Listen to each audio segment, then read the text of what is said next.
I'm Jenna Robinson, the president of the James G. Martin Center for Academic Renewal. Before we get started, I want to share a little bit about our mission here at the Martin Center. As a private educational nonprofit focused on public policy, the purpose of the Martin Center is to renew and fulfill the promise of higher education in North Carolina and around the country. Since 2003, the Martin Center has been a voice for excellence in higher education. We are dedicated to promoting knowledge over credentials, restoring genuine liberal learning, and ensuring that public investment in higher education provides value to students, taxpayers, and society. We advocate responsible governance, viewpoint diversity, academic quality, cost-effective education solutions, and innovative market-based reform. We do that by studying and reporting on critical issues in higher education and recommending policies that can create change, especially at the state and local level. Today, we'll be discussing viewpoint diversity and free speech. Specifically, we'll be talking about one way to promote those ideas on our campuses. Today's event marks the launch of our latest report, Political Reality on North Carolina Campuses, examining policy debates and forums with diverse viewpoints. I'll introduce the report's author in one moment. Right now, I want to go over a few housekeeping items. First, to let you all know that this event is being recorded, we'll be sure to send a link to all attendees sometime after the event concludes. We'll also be posting the video on our website and on YouTube. Next, I want to mention that we'll be using the Q&A function and that you can add your question to the question box at any time. At the end of the event, I'll moderate the Q&A and we'll try to make sure to get to all the questions. If you are tuning in on Facebook, you can put your questions in the comment box and we'll be sure to get to those as well. And now, I'm happy to introduce the report's author and our two panelists. George R. Noue is Professor Emeritus of Political Science and Professor Emeritus of Public Policy at the University of Maryland, Baltimore County. He served as Director of the Policy Sciences Graduate Program for 18 years. Dr. Noue's research is focused on education law, civil rights law, and public policy. He has published numerous articles and 6 books. His last book, Silenced Stages, The Loss of Academic Freedom and Campus Policy Debates, in 2019, documents the widespread failure in higher education to sponsor events where complex policy issues are discussed from a variety of viewpoints. His full bio is available in the PDF of the report that we're talking about today. Sarah A. Treul is the faculty director of the UNC-Chapel Hill program for public discourse and a Bowman and Gordon Gray term professor of political science. She specializes in American political institutions with an emphasis on the U.S. Congress. She earned her BA in political science and psychology from Wellesley College and her MA and PhD from the University of Minnesota. She is the recipient of UNC's Tanner Award for Teaching Excellence, the Chapman Family Teaching Award, Honors Carolina's Mannequin Award for Teaching Excellence, and the Department of Political Science's Robson Award for Excellence in Graduate Instruction. David Powers is the chair of the UNC Board of Governors Committee on Free Expression. He was appointed by the North Carolina General Assembly in 2011 and reappointed in 2015 and 2019 to serve on the Board of Governors of the UNC system. Powers also serves as chair of the Committee on University Governance. In his role as a board member, Powers is focused on the university's function as a driver of the state's economy. And I'll add that recently he has also focused quite a bit on the issue of free speech. Thank you all, our panelists, for being part of this event. And now I'll hand it over to George to talk about his report, and then Sarah and David to comment. Thank you. Thank you, Jenna. I should say at the beginning that I'm grateful for the support of the Martin Center and the Pope Foundation, without which this research, which was pretty intensive, could not have taken place. And particularly to the chief researcher on this, Rabbi Adam Shulman, who just had the unenviable task of unearthing information on all these campuses and did it diligently. And of course, I'm pleased to have with us on the panel the two commentators, David Powers and Chair Treul. They know North Carolina much better than I do, and it's great to have them with us. The report, Political Reality on North Carolina Campuses, is 46 pages and has 59 footnotes, covers 37 campuses, is far more detailed than we could possibly get into here. I hope if you're interested, you will actually read the report, because there is a lot of useful information in it. So what I want to do is discuss the broad summary of the report, its conclusions, and to particularly focus on the policy recommendations, which I think make this kind of an effort distinctive and hopefully worthwhile. The context, as everybody knows, is an environment of intense political and cultural polarization in these not so United States. So our focus is quite timely. All of us have witnessed the even violent political polarization, its aftermath in the last few weeks. What is not so apparent is the growing cultural polarization. Based on a December 2020 survey by the Center for American Life, more than half of all Democrats and Republicans say they have no one in their immediate social circle of opposing political views. Politics is also increasing selections in who we marry. People are sorting themselves out that way. Yet research shows that people overestimate how actually we are divided when they come to discuss policies, while on the other hand, holding exaggerated stereotype views about those who identify differently politically. An article reporting these trends by Daniel A. Cox is titled, "Democrats and Republicans should argue more, not less." Now that may seem counterintuitive, but the research shows that when there are properly structured discussions of policy, that the result is a more nuanced and respectful outcome. So what role has higher education played in creating this polarized environment? And what role could it play in ameliorating this distrust the polarization has caused? Why focus on debates and forums? Social media and late night TV may be the way most students hear about public policy, but those formats are often siloed and have other flaws. Serious discourse may take place in campus newspapers, classroom, or lecture halls, or they may not. A number of national polls, and one done at the University of North Carolina, Chapel Hill, report that students often feel intimidated in expressing their opinions or asking tough questions. On the other hand, a well-structured debate or forum with two or more informed advocates who respect each other may have three outcomes for students and others in the campus community. First, a person previously disposed to a policy can now better articulate reasons for it. Secondly, hearing new arguments, a person might change her or his mind. Third, listening to both sides might help a person understand how complex these issues are and be undecided while searching for new information.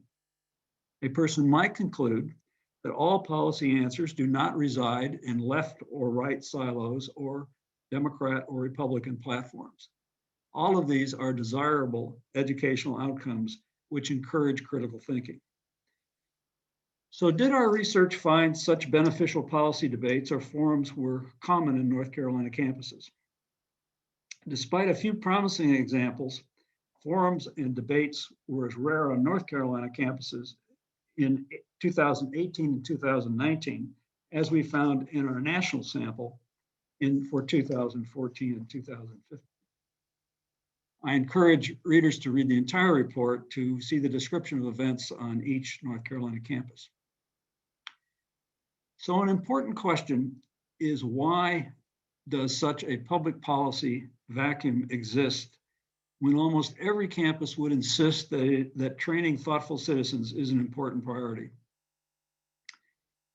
After I published Silent Stages, I had a conference call with the chancellor and provost of a public Colorado campus to discuss the results in the book. They seemed very much in favor of more policy debates and forums. And about 30 minutes after a very encouraging discussion of how such events could be structured, including cooperation with neighboring campuses and where funding might be obtained, I was asked the question why such events hadn't occurred on their campus before. I thought the question a bit strange. I was 2,000 miles away. Finally, I asked whether any budget had been set aside for such events or whether the responsibility in an office or committee for them had been identified. When the answer was no to each question, the problem and its solutions became obvious. If you don't have an identification of the persons or groups responsible for this discourse, and you don't have a budget for it, it's likely not to happen. But why haven't such steps been taken before? There are budgets and responsibility assignments for a myriad of campus activities. I think there are 4 explanations, and we might explore these later. First, universities have become quite brand conscious and corporate in their management styles. Controversies about anything are inconsistent with that style. Second, student affairs bureaucracies have grown enormously in the past 2 decades. They often see their mission as keeping campuses safe, fun, and unified. The research shows that they are often quite homogeneous in their political orientations. Events discussing controversial subjects may seem alarming to them. Thirdly, the faculty has grown politically more homogeneous, which may decrease their interest in identifying and sponsoring subjects for policy debates. Also, the reward system for faculty does not incentivize them to sponsor or participate in debates or forums. It could. Campuses have service dimensions to their reward systems, and participating debates and forums should certainly fit into that, but it doesn't seem to. And finally, on many campuses, there are groups of activist students who would be intolerant at having their ideological commitments challenged. And we know that a few, something in the North Carolina survey, about 20%, might be willing to disrupt such events. In 2017, the North Carolina legislature passed the Act to Restore and Preserve Free Speech on Campuses and Constituent Institutions of the University of North Carolina. The act required, quote, that access to campuses for purpose of free speech and expression shall be consistent with the First Amendment jurisprudence, and then some qualifications. The legislature added that if those restrictions are followed, campuses are open to any speaker whom students, student groups, or members of the faculty have invited. The next year, 2018, the James G. Martin Center and the Foundation for Individual Rights published a report titled, quote, "Do North Carolina students have freedom of speech?" End of quote. In this report, one of the co-authors was Jenna, updated a 2010 survey of official campus policies regarding free speech for students. The authors found that, quote, in the 8 years since the publication of the 2010 report, North Carolina colleges and universities have made remarkable progress in their protection of First Amendment rights on campus. North Carolina is now far and away the nation's leader in terms of the number of green light schools within the state. Green light meant that there were no visible policies that would restrict freedom of speech. It did not mean that there was actually much public discourse about public policy going on. Nevertheless,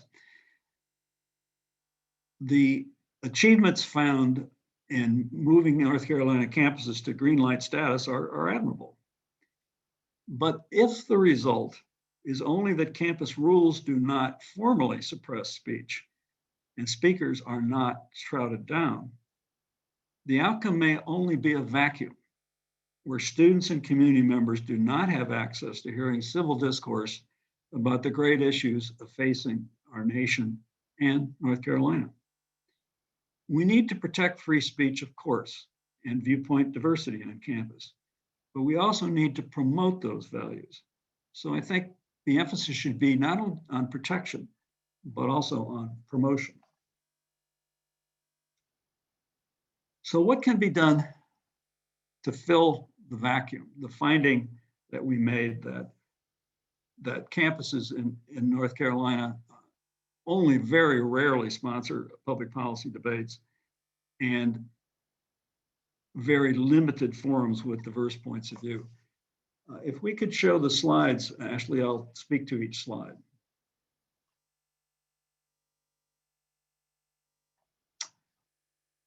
Great, thank you. There are 6 recommendations in this report. Campuses that affirm a commitment to diversity and inclusion should be required to define those terms and to report whether viewpoint or political diversity is a part of the definition and a diversity to be sought and measured. Why do I say that? It turns out that the diversity and inclusion statements, which exist on virtually all campuses today, sometimes, not always, but sometimes have the effect of restricting speech. They can be interpreted to say that criticism of any group or individual that causes that group or individual to feel uncomfortable, unsafe, are not permitted. If one is cynical, campuses can be understood to be saying now that don't criticize any of our customers, our students. And therefore, the diversity and inclusion, if it's not carefully defined, and if it doesn't include the proper dimensions, can actually be used to censor. Speech First, an organization that has sponsored a number of very important lawsuits about speech codes and bias response teams, has this week announced a lawsuit against the University of Central Florida, one of the largest public institutions in the country. And reading that lawsuit, it's clear that University of Central Florida has turned its diversity and inclusion rules into a speech code set of principles which affect not only students but faculty, and has created a very vigorous bias response team that has jurisdiction over even anonymously reported complaints about someone's speech on campus. So I think the need, there's nothing abstractly wrong with diversity and inclusion statements, but if they're not defined, and if they do not include viewpoint or political diversity, they can actually suppress speech. Second slide, please. Governing boards should establish a reporting requirement regarding the number and substance of public policy debates and forums on campus. If there is no requirement to report what activities in debate and forums actually take place, then nobody tracks it. If on most campuses, if a board member or legislators ask the president, how many public policy debates and forums have you had, the president will say, I'll get back to you. And the president would go talk to the provost and say, we need to come up with this. And the provost would then talk to the deans, and they'd scramble around to come up with some report. But as a regular matter of business, campuses really don't track this.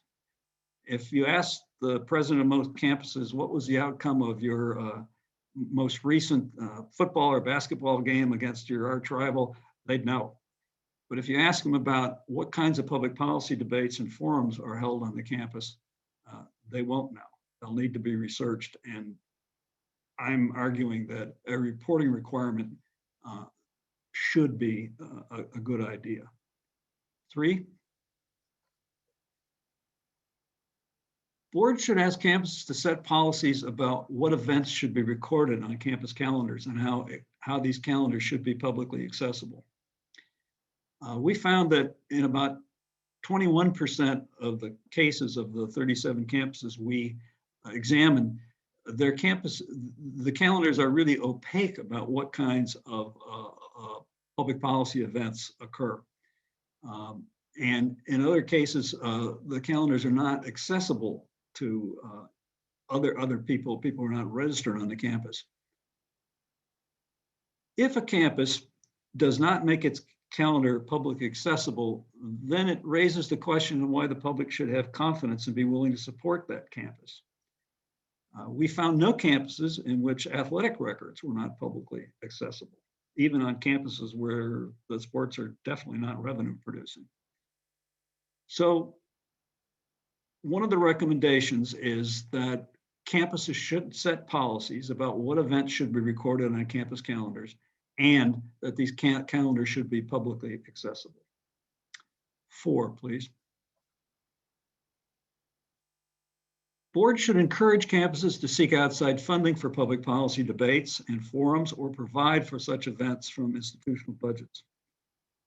We're going to be hearing more from Professor Treul about the public discourse program at UNC, but it clearly states private philanthropy will be crucial to the success of this program. A variety of private foundations and individuals have expressed interest in supporting it. Today, we have received seed money to develop the program. That's a good, very good step. And I think boards should encourage outside funding specifically for this kind of activity. I think alumni and foundations will be interested in doing it. If they need to begin without outside funding, then I think if it matches their priorities about what's important to them, then the event should be funded from institutional budget. 5th, please. Boards should encourage campuses to complete campus climate surveys regarding speech realities, such as was done at the University of North Carolina, Chapel Hill, and then ask administrators what can be done to remedy any problems solved. The UNC climate survey was done very well, very rigorously in terms of social sciences. It's the kind of thing that the Heterodox Academy has advocated. And what it showed was that students felt that they were generally free to speak in class, but that they self-censored a lot among their peers, and that there was a percentage, basically about 20% of the students, who said they were ready to shut down any event that they did not agree with. Campuses need to know what those realities are. It's all fine to say, well, we believe in academic freedom and everybody here can say whatever they want. But if the campus climate surveys show that students, and I would add faculty, feel that there are areas in which they're not free to speak, and even areas that in their courses they feel hesitant to cover, campuses should know that. And boards should encourage campuses to understand those realities. 6, please. Access to public policy debates or forums held on one campus are typically not accessible to students on other campuses. In the internet era, it's quite easy to remedy that problem. YouTube, webinars, Zoom, recordings of policy events should be made easily. When we think of the capacity that universities have, not only to educate their own students, but the larger community about these complex public policy events, then to have them and not to make a record of them in some way where students on other campuses and the public at large can have access to them seems to be a missed opportunity. For example, right now there's a big debate about whether we should have a national $15 minimum wage. There are people with very important research backgrounds in this area. There are interest groups that are concerned about it. In a state like North Carolina, it would have very different effects because North Carolina has some areas in which a $15 minimum wage is kind of no big deal, and other areas in which it would be hard to operate certain businesses. To put on a debate at Chapel Hill or Greensboro or Charlotte or wherever, and then make that available to the state, that would be an important public service. And just a couple of other topics off the kind of the top of my head. What is the role of executives, legislatures, and medical experts in dealing with pandemics and national disasters, natural disasters? We found that we weren't at all prepared to have a decision-making structure in advance. What is the proper balance of renewable and non-renewable energy sources?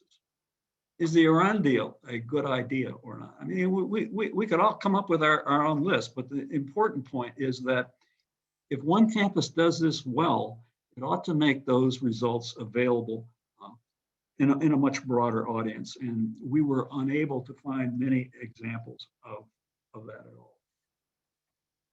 Let me conclude.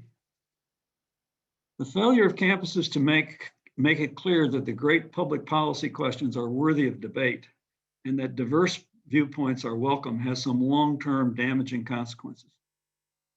The results of a January 2021 Campus Pulse National Student Survey were titled, quote, "College students have little trust in American democracy," end of quote. Their elders have also lost trust in a variety of American institutions, including higher education. There are many facets to this loss of trust, but one thing campuses can do is to sponsor public policy debates and forums with diverse viewpoints. The public, and specifically taxpayers, need to believe that their concerns and commitments are not excluded from campus discourse.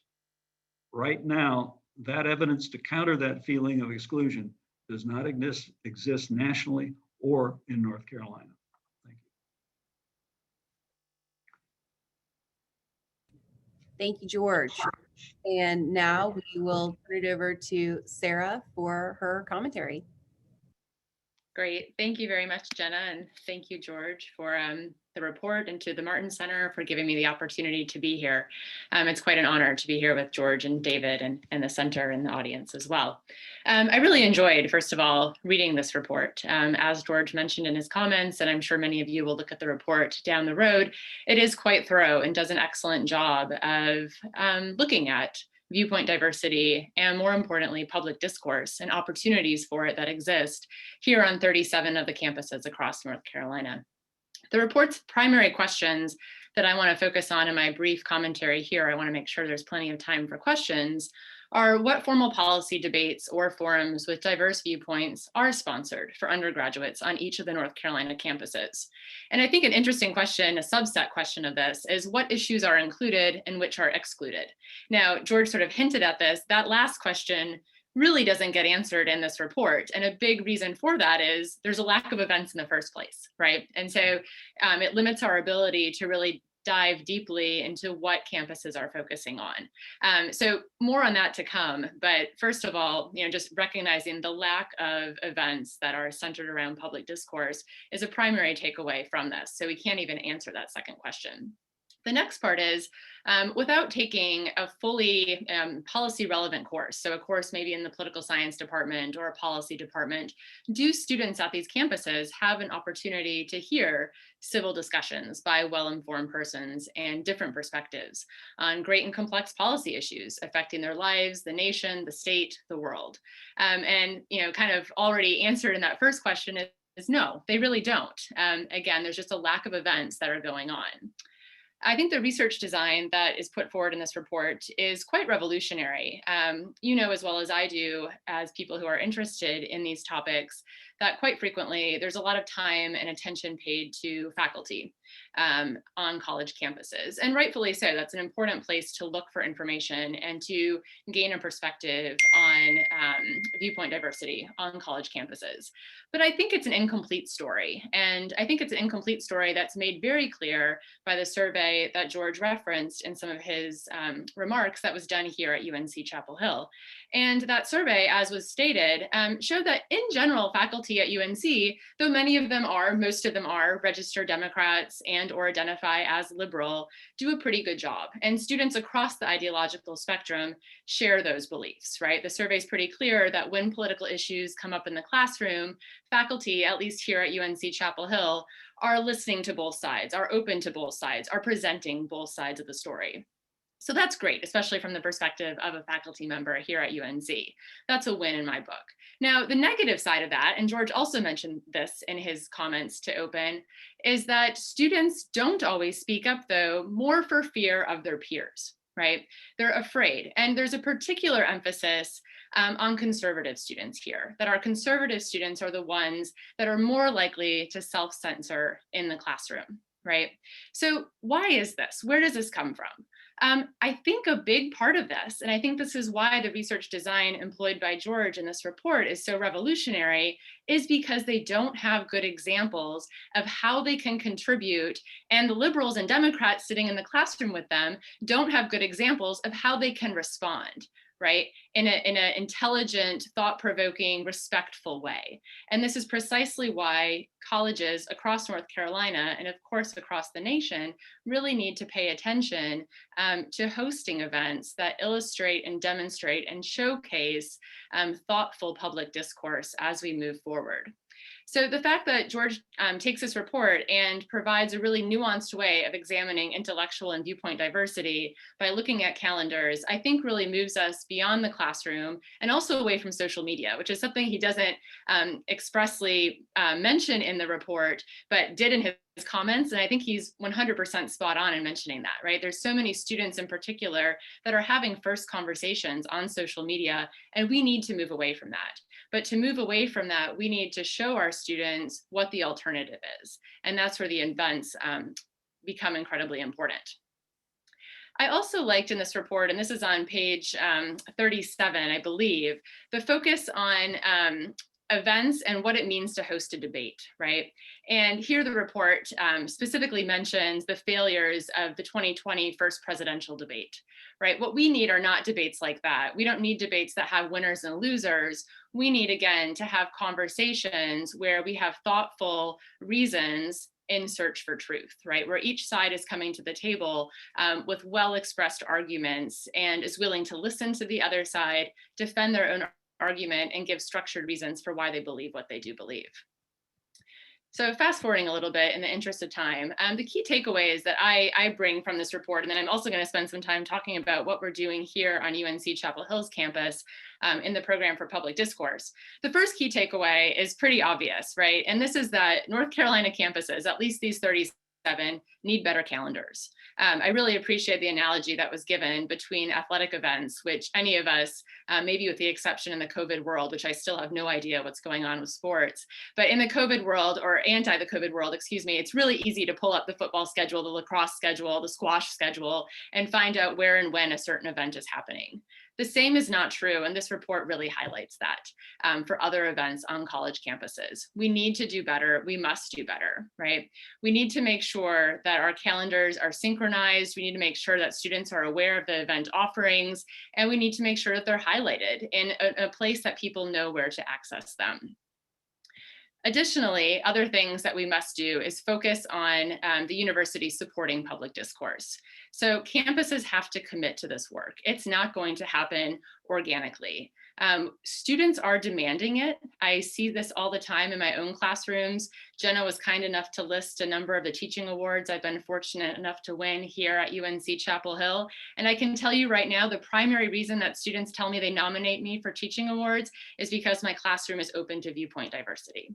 And we have debates. I run a model Congress course where students get to be Republicans and Democrats, and I purposely try to assign them to someone of a different political party than their own that they believe in. And it's phenomenal. They have this opportunity and they crave it. They want this, right? So not only are students demanding that our administrators do this, our democracy also depends on it. But that being said, as the report also claims, we need to be clear on who is responsible for making this happen and also set a budget for it, right? And here I do think private funding, as we've been fortunate enough to secure through the program for public discourse, becomes incredibly important too, particularly in tight budget times, as many state institutions are suffering currently. Additionally, and this is not the main focus of this report, but there is a curriculum component too. And here I wouldn't say it's just a focus on faculty, it's a focus on training faculty, right? So taking the faculty that you have and making sure that we can teach, instruct, workshop alongside faculty members on how to add deliberative practices, different pedagogical approaches into their classrooms. How can faculty engage with diverse viewpoints in their classroom? How can they take a classroom that certainly, especially here in North Carolina, no doubt has students from across the ideological spectrum, from urban centers to certainly rural counties, and capitalize on that diversity and really make it a place that we can have thoughtful conversations within the classroom. This takes training and it takes work, and I think we should invest in doing some of that work on campuses. And then more directly related to this report, of course, we need to offer campus-wide programming. And as I already said, this will take funds and also an organizational structure. Something else here to focus on is recording events. And this, of course, is more easily done than ever before in the virtual world. We all are now accustomed to being on Zoom. We are accustomed to being recorded, and we need to take advantage of this for reasons of accessibility and also distribution. And this is sort of a perfect place for me to transition a little bit into UNC-Chapel Hill's program for public discourse, which the report does certainly mention, and in a very positive way, which I was very appreciative of. In full disclosure, just to remind you from Jenna's opening remarks, I am the faculty director for the program of public discourse here at UNC. And in reading this report, I was really pleased to see that a lot of what the report suggests are things that we are actively trying to pursue. The program really got underway in 2019, so it is a part of this report, but the report does not mention everything that we have been able to do or are on the cusp of doing at this very moment. The vision of our program, very much in line with the vision of the Martin Center and also the vision of this report, is to support a culture of debate and deliberation through curricular and extracurricular programs, which will hopefully enable our students to be better citizens, leaders, and stewards of our democracy. So we seek to encourage our students to engage with disagreements across a full range of issues that arise in the university and also, of course, beyond in the broader society. We do curriculum work, so I mentioned that earlier. And the idea here is simply to help our students develop these deliberative competencies, right? And also to help faculty implement deliberative methods into their classes. So we have different programs available to our students, a program called Deliberation Scholars, where they read books, they talk about articles, all led again by a faculty member who is an expert in leading and facilitating these types of debates, these types of conversations. Something else that George mentioned in his remarks that we just listened to was this idea of debating, like the $15 minimum wage law going through Congress at this very moment. This is perfect, and this is a great example of something that we are going to try to do as a program, and we're calling it sort of pop-up debates, right? Take a current issue, take an issue where no doubt here on UNC-Chapel Hill's campus, we have experts who can give, positive reasons for this, but also negative reasons why you would not want to do this. And let's have that conversation. Again, students crave this sort of understanding of what the reasoned arguments are on both sides and why not provide that for them. So that's something else that we pursue on the curriculum side of things. We also are putting on this May a symposium in deliberative pedagogy, and this will be for faculty here at UNC, an array of panels to allow them to figure out different ways to incorporate deliberation and also debates into their classroom. The last thing I'll say about the program is events, and this relates directly to the report. Our events are intended to model constructive public discourse, right?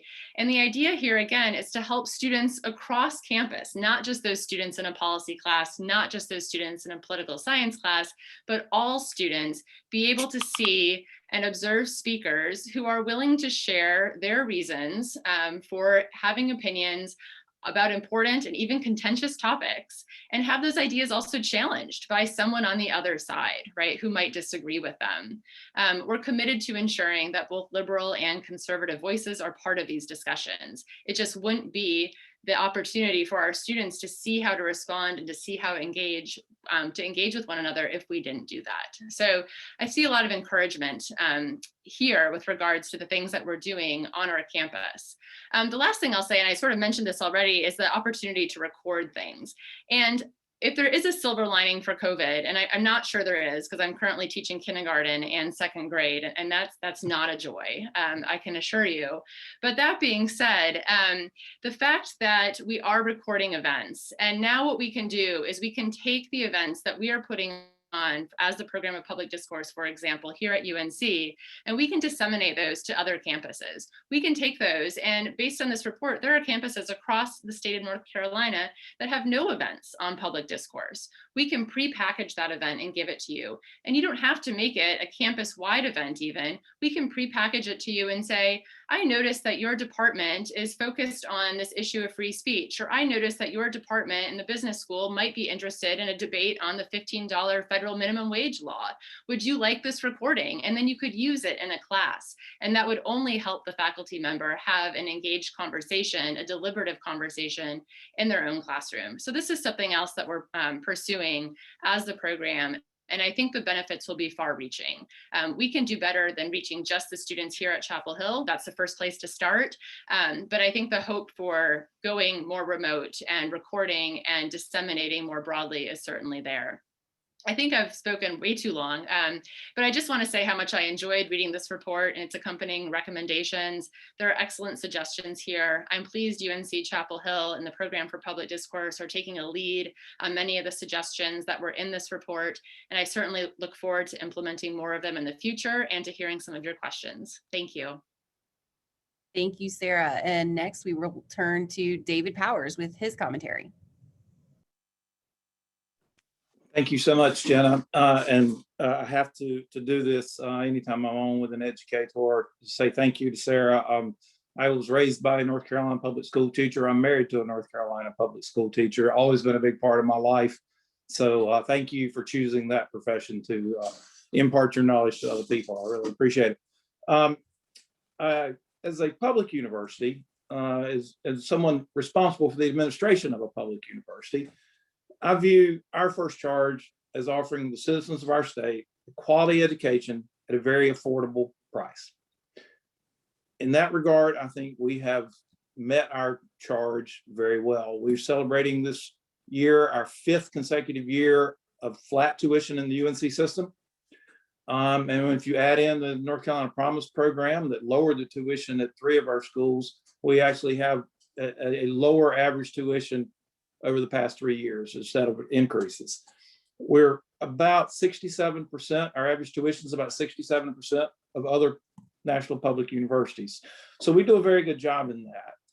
But to me, 1A on that list of priorities is protecting free expression on our campuses, because it is crucial to that quality education piece of that first statement.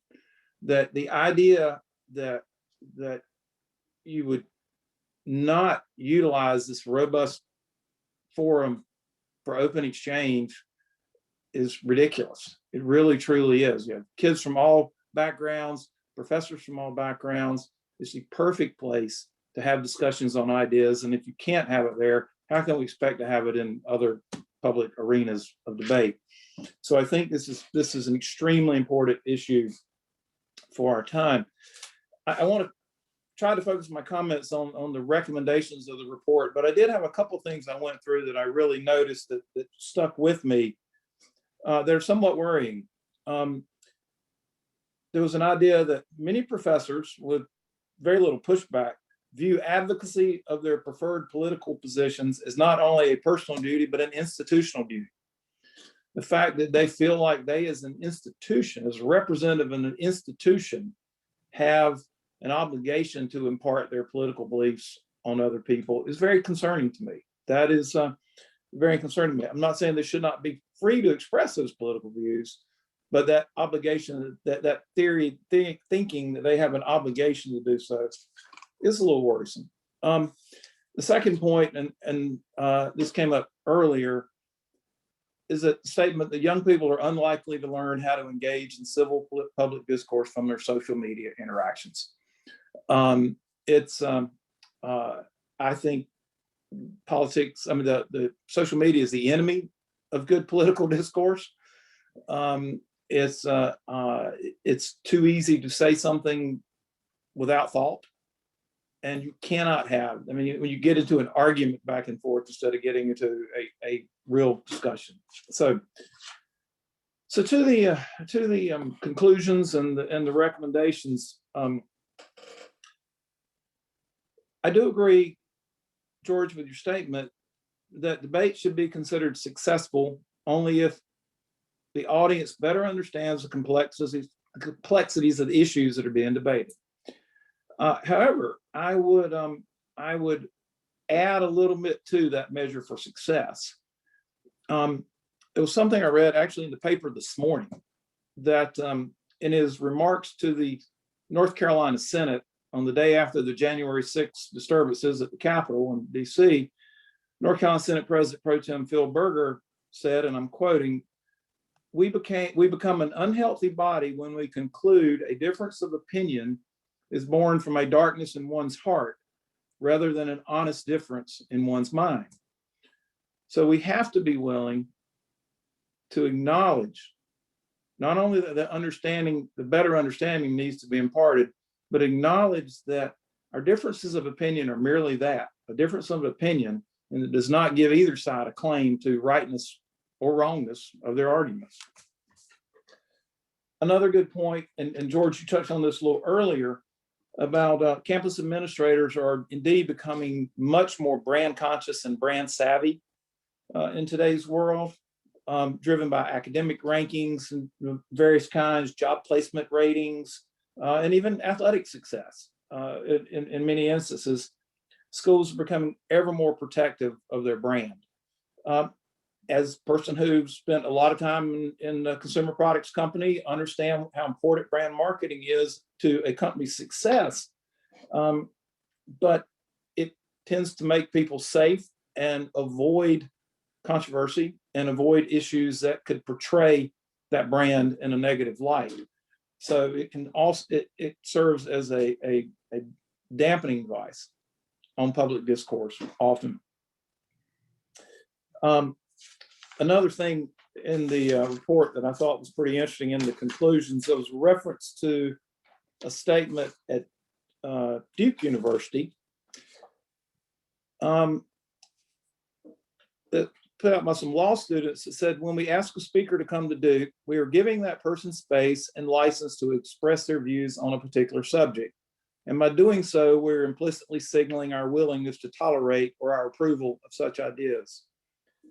Wouldn't it be so much better to imagine that statement as when we ask a speaker to come to Duke or any institution, we're giving that person space and license to express their views on a particular subject. And by doing so, we're explicitly signaling our commitment to an open and civil discussion to all points of view on a given issue. Wouldn't it be so much better if that's the way we could approach these things, instead of this idea that we're giving tacit approval to somebody just by virtue of allowing them to speak. As far as George's recommendations, every one of them is extremely valid, and I can tell you from the perspective of the UNC system, something we're actually working on and have been looking at. The first one, the campuses that affirm a commitment to diversity and inclusion should be required to define those terms. I could not agree more. I think that is something we need to do when we're talking about free expression, talking about our own policies regarding free expression, is including intellectual diversity and thought diversity in a definition of diversity, because it's truly, truly important that people hear varying points of views. The second recommendation, governing boards should establish a reporting requirement regarding number and substance of public policy debates. I tend to be a carrot rather than a stick kind of person. So I think you could actually use something like this as a sort of like, enticing people to go after that green light rating and fire. You could use this as the same kind of incentive to campuses to create more and more robust discussions on issues on their campus. The calendar, boy, as we've all noted, you can find the NC State rifle team's next match. I mean, you can find any athletic events you want to find on a college website. There again, finding ways to help our universities, and I'm glad Sarah brought this up. She's going to regret meeting me before this is all over, because one thing I want to see them do at the Program for Public Discourse is take their show on the road around the state to enlist the city-state and the Western Carolina, who don't have the same kind of resources, but have the same kind of needs to have good public discourse on these issues. So Sarah, we're going to talk about that at some point in time, about having a broader discussion about how we export the good work you're doing there, because it is so important. So a lot of that's on us too. We have to help we have to help, particularly the smaller schools, find a way to get more engaged in this regard. I have been a big proponent of my time on the board of giving particularly UNC-Chapel and NC State much more flexibility in the way they do a lot of things, because they have the resources and the personnel and capabilities to do more. But along with that comes a responsibility to help out their little brothers and sisters around the state too. So I want that to, always be cognizant that this is good stuff that we can actually use elsewhere. And I'm glad you've talked about that idea of creating things that they can use in other places. I do think another place we can help at the system level is identifying funding sources for our institutions, particularly our smaller institutions, to go to try to help fund some of these things. I know this very common. Most business schools have lecture series and on their campus and this kind of stuff. So there's no reason we can't have the same kind of series and go to either corporations or liberal or conservative nonprofit institutions to look at help funding some of these things. So I think that's something that we can really do at our level, and we have to do at our level to make it work.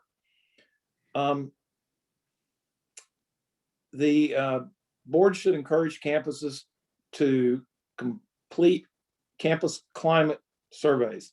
We are doing that. We are putting our money where our mouth is on that regard. The study that was referred to earlier by Professors McNeely, Larson, and Ryan that was done at UNC-Chapel Hill, we're working with them to take that to other campuses in our system. So we get a system-wide view of what people's thoughts and ideas on free expression are on the various campuses.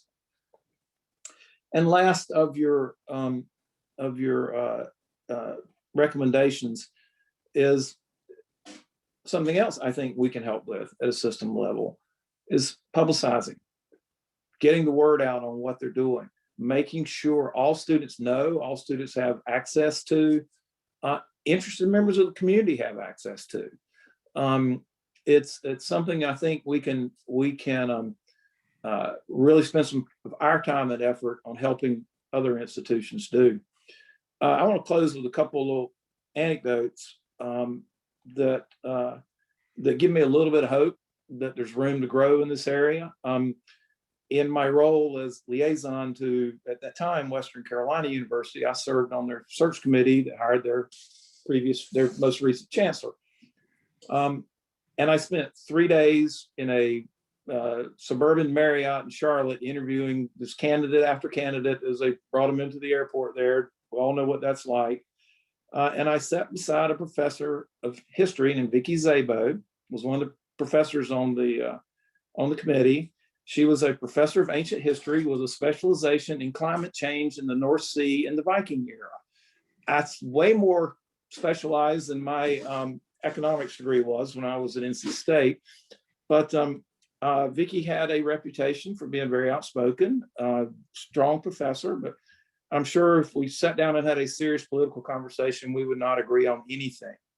But we both loved history, and we sat there for 3 days and laughed and talked, got to know each other, interviewed candidates, left there as friends, and actually did a program on advocacy together for a faculty assembly webinar. So there is hope. I did another program with students on campus at one of our great schools in the system. And it was a panel thing, and then we split up into small groups, and two of the students in my group expressed a couple of viewpoints to me. One said she was scared to offer her views in class, that she felt like she would be ridiculed by her professor, and she was scared to speak up in class. I hate that ever happens, but unfortunately it does on occasion.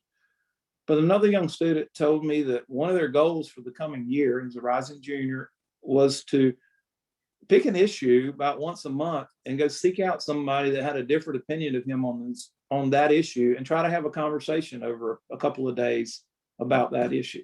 I thought, now that's a pretty adult thought process, and we can take a lesson from that. So I think there's hope. And I think if we can encourage, if we can use this research as a basis to encourage more events, expanded events, better publicity events, better funding of events, I'm willing to jump in and get on board and help out any way I can. And George, I thank you greatly for bringing this to us and hopefully giving us a baseline to work, and for Sarah to get tired of hearing from me about what I want her to do next through her program there. So I'll shut up and be happy to take any questions as we go along. Wonderful. Now I'm going to give George a few moments to respond to both of your comments and remind our attendees that if you would like to ask questions, you can go ahead and put them in the Q&A box. You should see that on your webinar screen. It's to the bottom right. It says Q&A. If you click on that, you'll have an opportunity to put those in, and we will get to those right after George responds. I'll be very brief. Thank you for your detailed reading and your generous comments. One of the reasons that I chose North Carolina is that it has such a wonderful diversity of institutions. I think really everything but a military academy. And I have part of my family lives in Durham. But in the criticisms that I made of North Carolina campuses, really, it's not that North Carolina is worse than the country. In my former book, Silent Stages, where I looked at 95 campuses and 27 law schools, the same problems existed. Very few debates. Forums were tricky to evaluate because you didn't know whether there were four speakers, all of whom agreed on the same subject or were friends of the person who put the panel together. So it's not that North Carolina had a more severe problem than other places. And I am hopeful that if higher education is going to solve this problem, which it needs to do in its own self-interest and it needs to do to help democracy, that a focus on a particular state is probably the way to get movement. It's fine for the American Council on Education, the Association of Governing Boards to make generalized statements about viewpoint diversity, but it doesn't actually translate to much action at the campus level. I think a state like North Carolina and the people who are commenting on my report have the capacity to make change.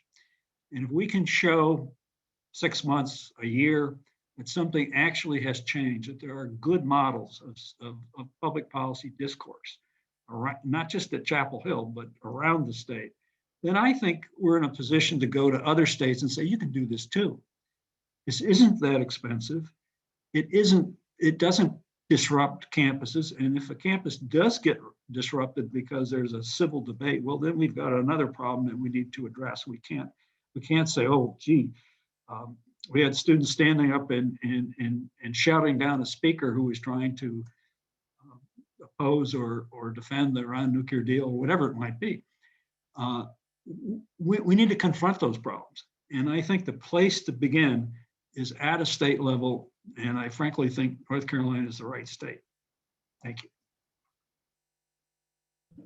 Thank you, George. And now I will get to our Q&A. The first question is from Robert Moranto. He says, my National Merit Scholar high schooler would love to attend a college that frequently has debates and has a generally heterodox environment. Are there any? What sort resources could she use to find out? And first, Robert, I'll say she should read the report. It sounds like she's a great student and would love to read some academic research. So I'll recommend that to her. I'll also say that the new public program for public discourse, which was created too late to really be counted in the data that George collected, is doing a great job already. But I'll let George answer your question as well. Well, I wish I could say that there's a top 10 set of campuses where you could just count on having a systematic program of public policy debates and forums, and where students felt quite comfortable in challenging ideas they were hearing and also became respectful listeners. I'm not saying they don't exist. I'm personally not able to identify them. And when we think about this problem of finance, yes, it's wonderful to get external financing. It's important. But I'm not aware that there's a campus anywhere in the country that spends as much money on public policy discourse for the campus community as a whole as they spend on their most minor sport. That's a priority problem. It's not actually a funding. That's right. Thank you, George. The next question is for the whole panel from Greg Bonadies. I'm sorry, Greg, if I have butchered your last name. Can the panel comment on efforts to measure and pursue balance in faculty diversity with respect to political orientation? Extreme bias is evident in composition of U.S. education institution faculty, especially in the humanities and social sciences. Well, I'll try first. If administrators, particularly deans, are committed to the idea that intellectual diversity is a valuable asset in their education, then they ought to be aware of the gaps in their institutions. Are there research interests? Are there research methodologies? Are there perspectives that just are not represented in a particular school or department? Let's say hypothetically, I use this example. Suppose you have a college of education in which no faculty member believes in school choice. Then what is the dean's role in this to a search committee? Does the dean say we should be recruiting people who are open to having debates or inviting speakers in who have a view on this particular policy issue that's different than the consensus in the department? Or should the dean say, I think if none of you in the College of Education believe in school choice, we ought to recruit somebody who does, who can advocate it, who can do research in that area. But right now, I think institutions are very aware if they have racial or gender imbalances, but they really don't know and sometimes appear not to care whether there are gross ideological or viewpoint imbalances. I think one problem with this, and there's some good work going on at some places. I give Dean Brinkley, the dean of the law school at UNC-Chapel Hill, has made a conscious effort to seek out Federalist Society member professors to make sure that viewpoint is being offered in their programming. I applaud him for it greatly. The cornerstone of my whole political belief is, I used to work for Jack Kemp. I'm a free marketeer. A lightly but properly regulated free market is the solution to most of our ills in society. But there's a market for professors, just like there's a market for automobiles and canned soup and anything else. And the marketplace for professors does not have a tremendous amount of people that tend to think in a more market-based way or conservative way. So it does make it difficult. It makes it challenging to find it oftentimes. People who have counter to the prevailing view on campus to bring in there. So I know it's a challenge. I don't think that excuses schools from doing it. It's going to make them work a little harder to find that. But I do think that, unfortunately, I think a lot of people who have a more conservative mindset or a little more market-based mindset they want to go into business, or they want to go in the law or something. They don't necessarily want to teach. And I think that's disturbing, because we're missing out on good opportunities to have a broader discussion. Yeah, I would just add to that. I think David and George are absolutely right. So first of all, encourage people to pursue education would be one suggestion, to start that exactly. Yes. At lower levels, to back up what David just said.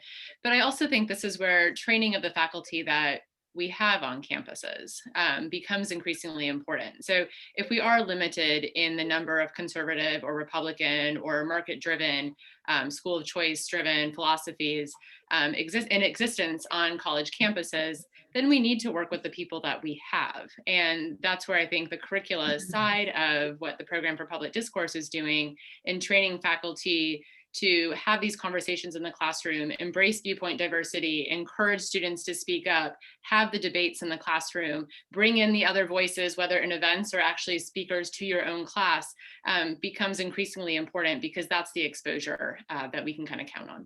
You don't have to believe in an issue to ensure that there's robust debate on that issue. Exactly. And the same thing with research. I mean, you don't have to believe in it to research it either. And so I think that's incredibly important. So I'll just, my 2 cents.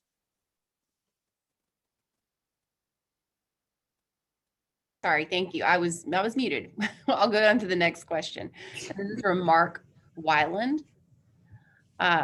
He says, as a former California state senator, a longtime college trustee, I have found that the abstractions in much of academia, which much of the deliberation and debate often focuses on, e.g. conservative versus liberal, do less to achieve these goals than the attempt to find solutions to the most specific of policy issues.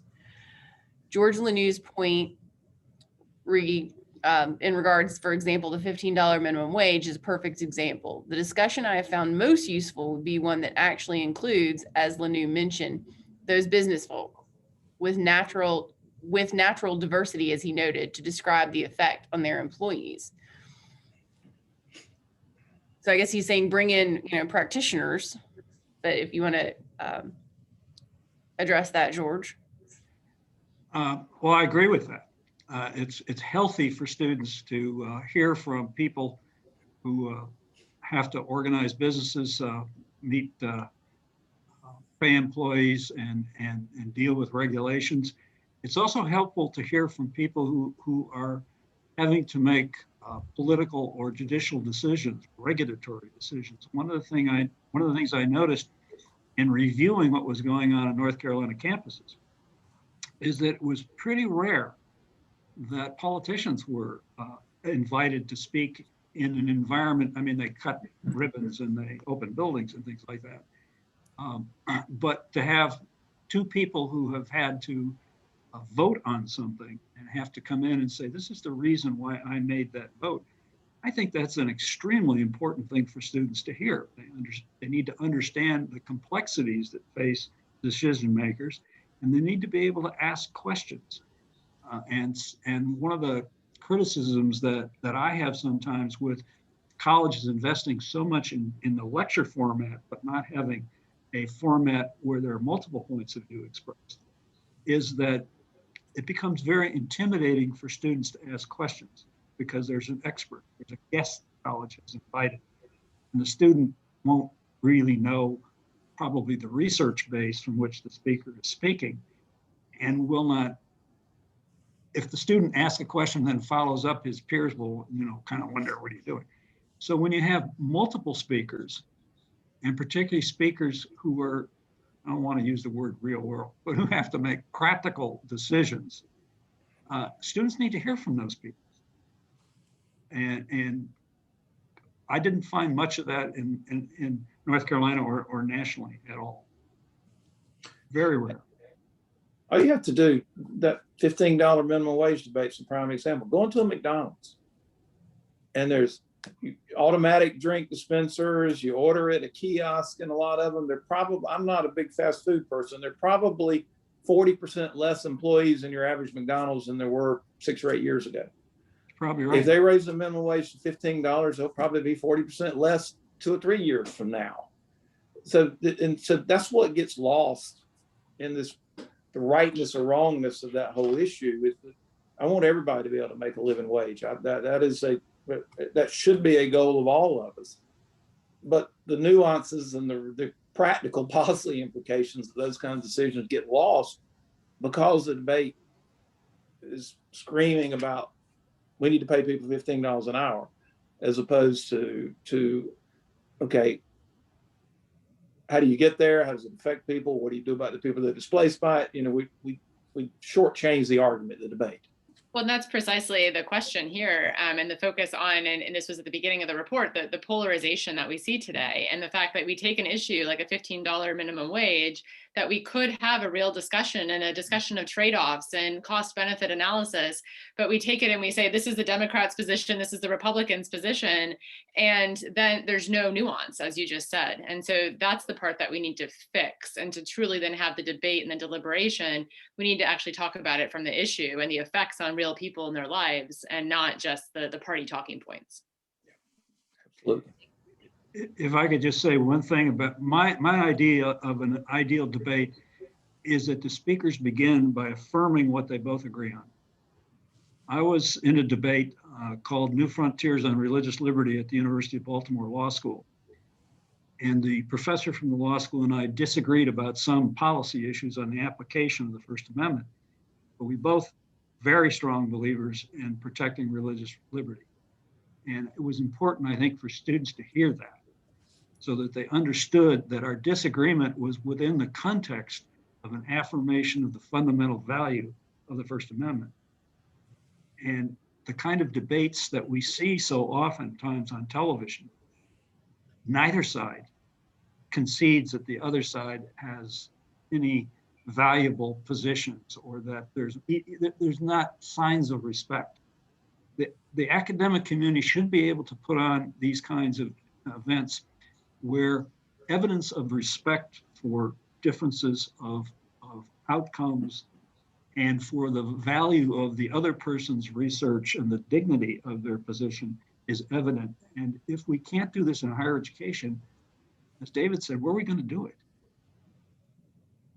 Please go Google something sometime when you have nothing to do. There's William F. Buckley did a series of debates called Resolved Debates, and he did them on college campuses around the country. It's been late 80s, I'm guessing. I attended one. It was at North Carolina State here in Raleigh, and the issue was resolved something related to poverty. I don't even remember what the exact issue they were talking about, and he had Jack Kemp and Jesse Jackson debating poverty issues. And it was very obvious that they got along. They held their positions. They're two very outspoken people who were strong in their positions. But I mean, it was like hearing two friends have a discussion. It was so well done. And they engaged with each other so well. And okay, they're professionals at it. I get that. But to sit on a college campus and have two people that polar opposed on most issues and have a very productive, civilized discussion on a very big topic was quite something. And I think they did 10 or 12 of them throughout the course of a couple of years at college campuses all over. And fascinating. And those are the kind of things that would really get people interested in the issue of whatever the issue you want to bring about and discuss it. When you can hear people that know their issue and are passionate about their issue, but don't call each other names and shout each other down, and you actually have a discussion about the issues. It's so good. It's what a debate. I mean, it was the modern day Lincoln Douglas kind of debate. It really was good. It's worth looking up. So the person who posed the question, Mark Weiland, he responded, he said, Professor Lanoue's answer is precisely on point. Most of these problems are complex, difficult to find easy answers. And as a former elected official who had to make hundreds of votes, the reality is that they are difficult. That would create more, shall we say, intellectual sophistication and reinforce posing questions and critical thinking, the most important goal of all. I will turn to another question, this one from Mark McNeely. And David, this one's for you. He says, for Governor Powers, do you generally agree with Dr. Lanoue's recommendations? And if so, what is the best method of ensuring that they are implemented at the UNC system level? Yes, Mark, I do generally agree with the recommendations. And I think the best place to start is the Free Expression Committee on the Board of Governors, which I chair. So, so I'm going to put the onus on myself to get something moving in this regard.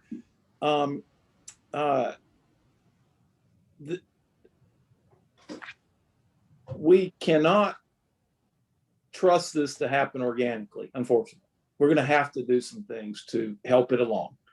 And you know, say UNC-Chapel Hill is in a much different place than a lot of our other institutions are, but the Center for the Program for Public Discourse, the what they're doing at law school, things they're doing around, there's a history of the debate as part of education, you know, on that campus that doesn't exist on some of our campuses. So we're going to need some help, but yeah, I think I can feel pretty comfortable in looking at our policies on free speech and free expression, that the governance committee is responsible for maintaining and updating. And look, so how can we change what we're doing to make some of these things easier to implement? The things like the calendar, those things are things that should be easy, relatively easy. I always say technology stuff is easy to do, and I could not begin to do it myself, so I have to be careful about that. But you know, other things are going to take a little more encouragement. That we're going to have to actively get out and talk with our chancellors and talk with our boards of trustees at the various institutions and try to bring them to a better place. But as I've said 2 or 3 times now, I'm going to depend on Sarah to help me do that through their program too, where we can go to other campuses and really show them what it could be, what this discussion could be and should be. So Mark, I will call on you to help me because you've helped me before. I will call on you to help me in putting together some policies that, at the board level, the system level, that we can implement to make sure some of these things are focused on at the institutional level. And David, I'm all about a road show, so that sounds great. I'm ready to get my shot so I can get. Aren't we all? Oh, okay. I've got another question from Jacqueline Pfeffer Merrill. She says, excellent discussion of an important report. Thank you. It's one thing to bring panels with more diverse viewpoints to campus, but sometimes students aren't prepared to hear viewpoints with which they disagree. The 2020 UNC-Chapel Hill Campus Climate Survey report found some students are willing to use heckler's veto or block access to an event. That report included a quote from a focus group from a liberal student who was curious to attend an event with Sebastian Gorka just to learn more, but backed out because seeing student protesters made the curious student feel uncomfortable and bad about wanting to listen. What can be done from freshman orientation forward to prepare students to hear diverse viewpoints? So this is a great question, and the person asking the question is actually one of our panelists on a Program for Public Discourse event, and she of course is from the Bipartisan Policy Center and is a big advocate of free speech, and that was the event that she served on our panel for this past fall semester. And it's a great question, and my understanding is that UNC-Chapel Hill, and I think all of our campuses do something at orientation related to the importance of free speech. Now, that being said, I think one of the recommendations that has come out of the survey done here at UNC-Chapel Hill and to be followed up at other campuses across the state is that it's simply not enough.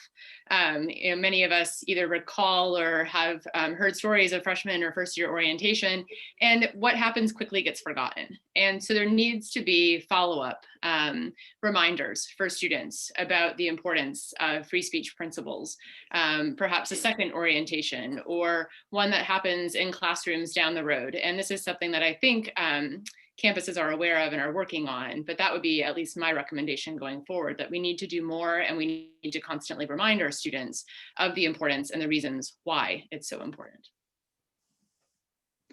Well, I agree with Sarah that while orientations are a good place to start, it's certainly the message needs to be affirmed. And it needs to be affirmed by example. That is, if the campuses are actually having these events, and if, let's say, there's a problem at an event, somebody is disturbing, first, the rules need to be clear about what you can do. But secondly, campus needs to think about what that meant, that there were students on the campus who were willing to violate the campus principles about free speech and civil discourse.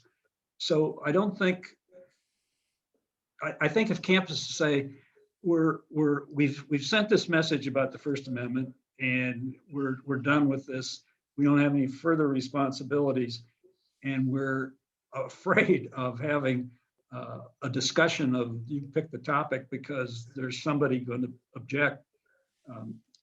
Sarah raised the question of what issues are not debated on campus. We did not do that in detail because there were so few debates in North Carolina, but in Silent Stages, where we had the national survey, one of the questions, and remember this was 2014, 2015, that never got debated, maybe 3 campuses out of 97, was immigration policy.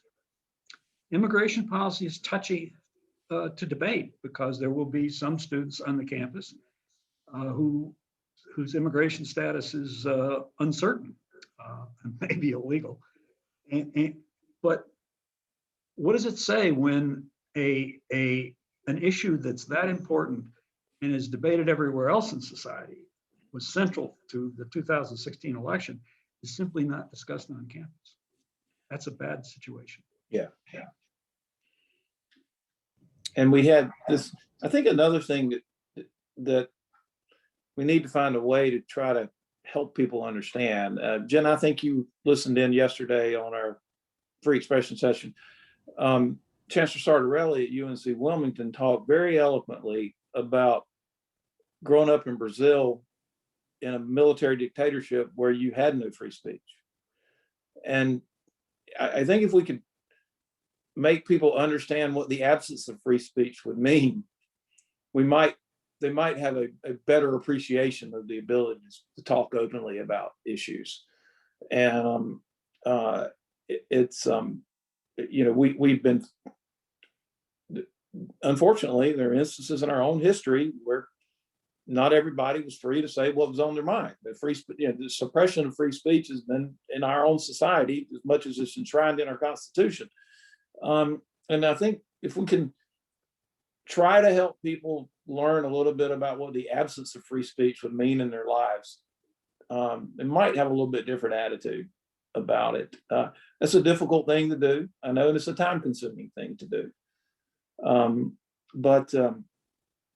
If you heard Chancellor Sartorelli talk about it yesterday, he was very passionate about, it was such an enlightening thing to be here in this country, that growing up in an environment where they weren't free to criticize their government or to speak out against anything. So it's hard to do, don't have the answer on how to do it, but maybe start trying to find ways to teach people what the absence of free speech would look like.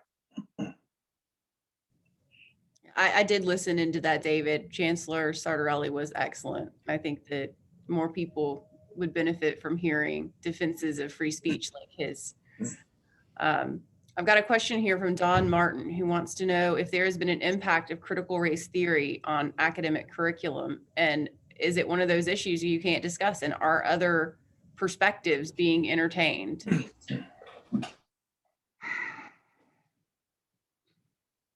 I can't speak to the impact at North Carolina. There's certainly been an impact nationally. And one of the problems that can be created is that some efforts to deal with critical race theory or to infuse it into the curriculum and into orientation sessions can actually create hostile environments, because they view people as essentially embodiments of races, and they take positions on who's been harmed and who's been privileged, and then impute those values to the particular 18-year-olds or 20-year-olds who are sitting in front of them. And I think that can create a problem, but I don't know whether it exists in North Carolina. We haven't seen a lot of enshrinement of it in curriculum across our system. Cannot speak for the private universities in the state, but there is so much discussion of this topic around, and I think you're right, George, in that there again, I go back to what I said earlier, I tend to be more of a carrot than a stick person. When you start the discussion by,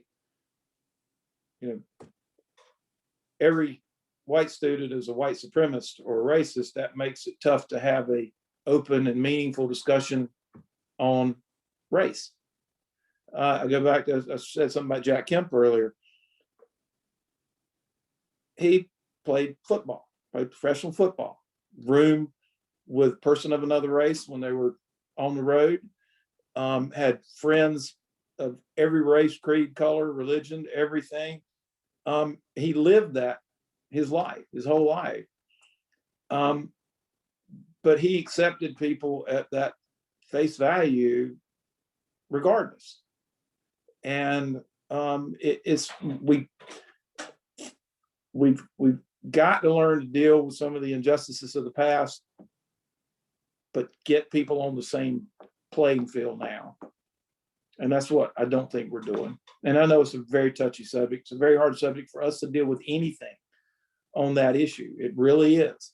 But we've got to find some ways to try to make some inroads.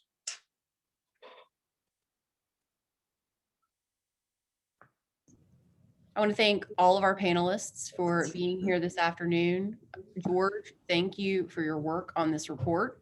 To all of our attendees today, you can find the report on our website, jamesgmartin.center. And as I said before, this video will be available on YouTube and our website, and we'll be emailing it to you sometime after this event concludes. And I hope you will share it. I hope you will read the report. And again, thank you to David, to George, and to Sarah for your commentary and your participation in this event today. And thank you to everyone who attended. Have a wonderful afternoon.